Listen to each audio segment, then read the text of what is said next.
কেন তোমাদেরকে সিকিম আসতে বারণ করছি বা সিকিমের বর্তমান অবস্থা বা রোড কন্ডিশন কেমন, তোমরা এই ভিডিওগুলো দেখলে কিন্তু বুঝতে পারবে।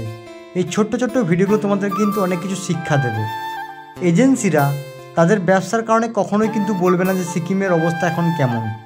তারা চাইবে পর্যটকরা আসুক পাহাড়ে, এবং পর্যটকরা পাহাড়ে এসে সবসময় হোল্ড করুক, 2-3 দিন থাকুক। ফলে তাদের হোটেল বিজনেসগুলো চালু থাকবে, সব কিছুই চালু থাকবে, এবং এক্সট্রা পয়সা যাতে পর্যটকদের কাছ থেকে নিতে পারে তারা সেই চেষ্টা সবসময় করবে। সিকিমের রাস্তায় কিন্তু বিভিন্ন জায়গায় কিন্তু এখন ধস, বিভিন্ন জায়গায়, বুঝতে পারছো?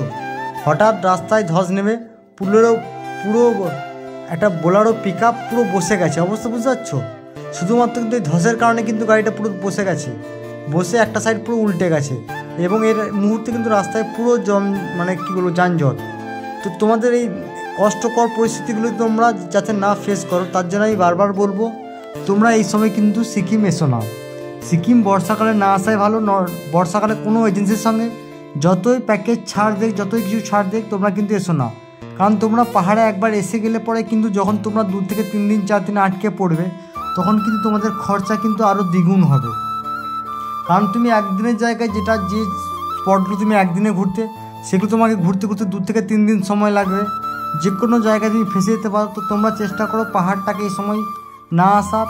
আশা করি তোমাদের এই ভিডিওগুলো ভালো লাগবে, এবং এই ভিডিও বা ইনফরমেশনগুলো যদি ভালো লাগে অবশ্যই তোমরা এই চ্যানেলটা কিন্তু সাবস্ক্রাইব করে রাখবে, এবং পাশে থাকা বেল আইকনটাকে প্রেস করে রাখবে। আর যারা ফেসবুক পেজ থেকে দেখছো তারা পেজটাকে লাইক করে দাও, এবং ফলো বাটনটাকে প্রেস করে দাও।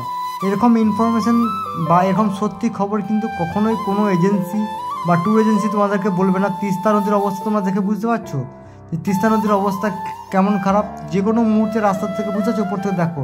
তুমি ধরো সাপোজ এই রাস্তাতে তুমি গাড়ি নিয়ে পেরিয়ে যাচ্ছ, আর হঠাৎ এরকম একটা ওপর থেকে পাথরের চাই পড়লো, কী বিপজ্জনক তোমার হবে।